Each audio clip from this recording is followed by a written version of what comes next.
E havia também ali a expectativa de quem sabe liberar antes, para dar ali uma segurança, uma previsibilidade, né, para o mercado financeiro e tudo aquilo que é decidido em relação a esse remedinho amargo, né, para conter a inflação. O mercado financeiro reduziu a expectativa de inflação para este ano. De acordo com o boletim Focus, que foi divulgado hoje, o índice deve terminar 2023 em 5,95%. Já as projeções para os próximos anos pioraram bastante. E é aí que a gente chega, aí que a gente desembarca de novo no conhecimento da Thaís Herédia. Piorou para os próximos anos, Herédia? Piorou. E aqui está a sinalização claríssima do que a gente fala em economês de desancoragem das expectativas. Onde é que as expectativas têm que se ancorar? Na meta de inflação. A meta esperada e já determinada para os próximos anos, que é na casa dos 3%.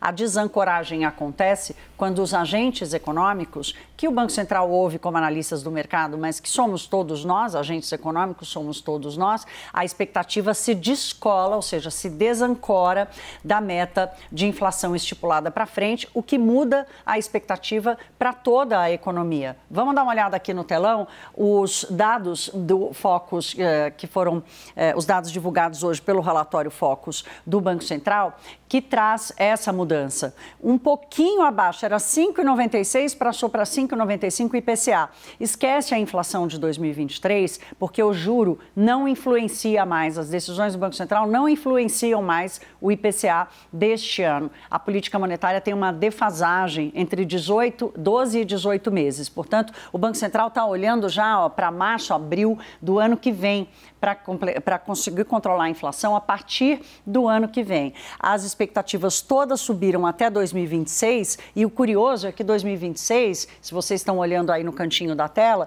o IPCA subiu para 4%. Ao mesmo tempo que subiu a previsão para a inflação, caiu a previsão para o PIB em todo o período analisado pelo Focus. 2023, 2024 para menos de 1,5%, 2025 para menos de 2% e 2026 também. O recado aqui, Elisa, um último dado, um aumento da expectativa de taxa de juros lá para 2026, perto de 9%.